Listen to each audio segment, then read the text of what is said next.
18-19 वय वय होतं, त्यामुळे नवीन विचार फुटायला लागले होते. बंडखोरीता एक असते तेव्हा.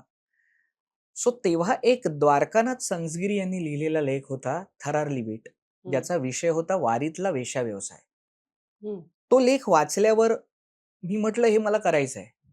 अत्यंत योगायोगाने असं झालं होतं, की प्रल्हाद कुर्तडकर एक हं. आत्ताचा एक चांगला लेखक, जो तेव्हा मला असिस्ट करायचा.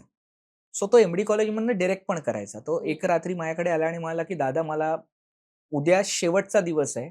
हं, आज मला 2 पानं लिहून दे." तर मी म्हटलं, "ठीक आहे." असं करून मी ठरवलं, "पण तुझ्याकडे मुलं किती आहेत?" तो मला, "तू म्हणशील तेवढी." हं, मी म्हटलं, "मला वारी उभी करायची आहे." तो मला दिली. हं, मी म्हटलं, "किती देशील?" "तू मला दिली, तू म्हणशील तेवढी." आणि एम-डीच्या मुलांनी तो विषय ऐकल्यानंतर खूप कौतुक आहे. 150 मुलं पहिल्यांदा एका मंचावर मी पहिल्यांदा बघितली आणि ज्याच्यात 8 ते 10 गाणी होती. हं. अख्खी वारी त्यांनी उभी केली होती. अ, मला वाटतं गजमल म्हणून कोरिओग्राफर होता. त्याने ती कोरिओग्राफ केली होती आणि अभिजित खाडेनेच ती डायरेक्ट केली होती. बरं. पण तू कॉन्ट्रोव्हर्शियल सब्जेक्ट जे म्हणतेस ना, हं, आम्ही पहिला प्रयोग केला आय-एन-टीला आणि आय-एन-टीला आम्ही पहिल्या 5त आलो, पण नंबरात नाही आलो. हं, बीपी जिंकली, पण त्याचा भयंकर मोठा प्रतिसाद आम्हाला बाहेरनं आला. कारण आम्हाला एका अ, वृत्तपत्राने हं. थेट आव्हान दिलं होतं. कारण माझं आणि अभिजितचं पेपरला नाव आलं होतं, की आम्ही औरंगजेबाचं रक्त आमच्या शरीरात वाहत आहे. हे होतं, हेडलाईन होती, आमचे फोटो ओह! होते आणि बरं. ह्यांना थांबवा. कारण वारीत वेश्या व्यवसायच नाही, हं, असं त्यांचं म्हणणं होतं. आणि आम्ही ठरवलं की नाही, म्हणजे काही मुलं म्हणाली, की "जाऊ दे ना, वाद होतील." मी हं, म्हटलं, "नाही, नाही. आता लिहिलंय ना, बरं आपण काही खोटं लिहिलं नाहीये. जे चुकीचं आहे, ते चुकीचं आहे हे बोलायची हिंमत आपण ठेवली पाहिजे हं, आणि आपण त्याला प्रोत्साहन देत नाही आहोत." मुळात वारीतला वेश्याव्यवसाय हा त्याचा मूळ विषय असला, तरी त्यामार्फत पसरणारे रोग पसरायला नकोत म्हणून गव्हर्नमेंट दरवर्षी तिकडे अ, निरोध विकतं हं, आणि ह्याचं काउंटिंग द्वारकानाथ संसगिरींनी पेपरला त्या काउंटिंग सकट लिहिलं होतं. हं, हे सगळं पाहिल्यानंतर वारी, विठ्ठल, वारी त्याच्यानंतर तिकडचा एक एक एक प्रचंड जनसमुदाय आणि तिथलं जो एक भक्ती बघितल्यानंतर ना, मी मुळात हादरलो होतो. हं, मी आणि अभिजित आम्ही गाडी काढून आम्ही गेलो त्या वारीत आणि आम्ही तिथे गेल्यानंतर तिथल्या बायकांना भेटलो. हं, त्यांनी सांगितलं, की "आम्हाला प्लीज शूट करू नका. काही कारणं आहेत, पण आम्ही तुम्हाला हवं ती मदत करतो. हं. आम्ही हे बंद करू का?" "आम्ही हे बंद करतो." पण आम्ही हे बंद केल्यानंतर जर महाराष्ट्राच्या गल्लोगल्ली बलात्कार झाले, तर त्याला जबाबदार तुम्ही असणार आहात. हे विधान आमच्यासाठी हादरवून टाकणारं होतं. हं, कुठेतरी वाटलं आपण करतोय ते चुकीचं नाहीये. हं, आपण जर हा विषय मांडतोय ना, तर त्यात वारीतला विचार आणि वारीतला विकार हा त्यातला मुख्य मुद्दा होता, जो हं, आपल्याला पुढच्या पिढीपर्यंत पोहोचायचा नाहीये.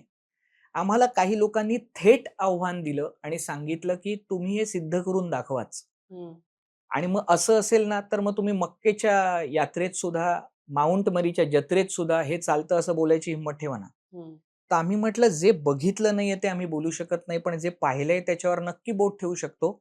मुळात आम्ही सगळे असे आहोत असं म्हणतच नाही आहोत. हं, जर सगळे दुनियेतले चोर आहेत असं आपण नाही म्हणत आहोत. त्यात एक काही माणसं आहेत ज्याच्यामुळे वारी विटाळली जाते. आम्ही त्यांच्याविषयी बोलतोय. हं, मग तुम्हाला का वाईट वाटतंय? हं, त्यांनी खूप वाद घातला.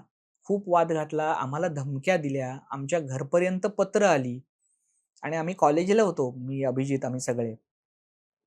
सवाई नावाची जी स्पर्धा असते, जी आपल्याकडे खूप मानाची धरली जाते. हं. प्राथमिक फेरीत आम्ही पास झालो आणि होणारच होतो. कारण अप्रतिम सादरीकरण प्रयोग होतं. होत होता. गिरीश ओक आणि मनोज जोशी परीक्षक होते आणि त्यांनी दोघांनीही सांगितलं, ही फायनलला आम्हाला बघायचीच आहे. हं, पण इतक्या धमक्या यायला लागल्या, की त्याच्यानंतर कॉलेजने सांगितलं, की आपण नको करूया.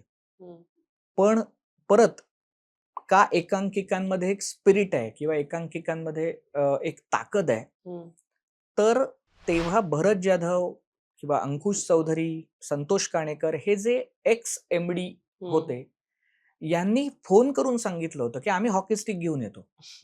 आपण बाहेर फील्डिंग लावू, पण ही एकांकिका सवयीला झालीच पाहिजे. कशी होत नाही बघूया, काय व्हायचंय ते होऊ दे. हं, पण मला वाटतं, की मी ही हार म्हणणार नाही. पण मला वाटतं एक भीती होती हं.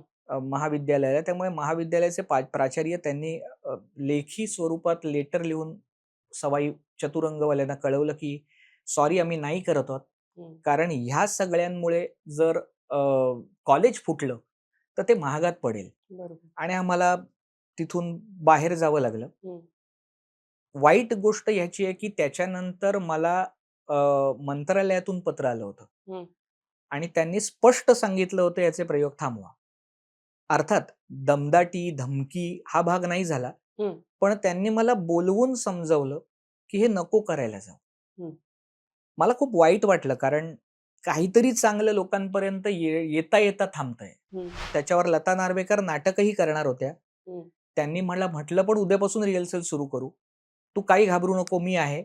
पण त्यांना सुद्धा आदल्या दिवशी फोन आला आणि त्यांनी मला परत फोन करून सांगितलं, "अंबर आपण थांबूया, आपण नको करूया. मला विषय पटतोय, सगळं पटतंय, हं, पण प्रॉब्लेम आहे."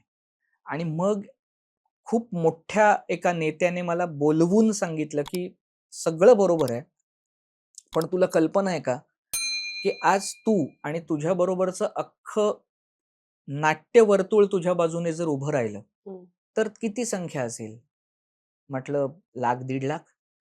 ते म्हणाले, "नाट्य परिषदेतले सगळे तुझ्या बाजूने उभे राहिले, तर ती संख्या 1.5 लाख असेल. पण हे वारकरी आहेत ना, त्यांची संख्या 10-20 लाखांमध्ये आहे. हं, आणि तुला विरोध करणाऱ्या ज्या पक्षांमध्ये ना, त्यांना त्यांची मतं फार महत्त्वाची आहेत. तुझं एक मत महत्त्वाचं नाहीये. हं, त्यामुळे शहाणा असशील तर मागे हो. यात स्वतःची हार मानू नकोस. पण काहीतरी तू चांगलं मांडायचा प्रयत्न केलेस ना, कधीतरी तुला नक्की हे परत मांडायची संधी मिळेल. साधारण ह्याला 2012-11 ला ही एकांकिका झाली आहे. हं, अजून मला संधी आली नाहीये.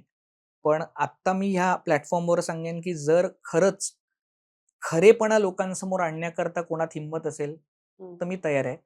रादर आम्ही सगळे तयार आहोत. हं, त्या एकांकिकांची सगळी गाणी अजूनही आम्ही कधी-कधी ऐकतो. हं. त्याची कोरिओग्राफी सुद्धा तयार आहे. आम्ही तयार आहोत हे आव्हान घेण्यासाठी, जर कोणी आमच्याबरोबर उभं राहिलं तर.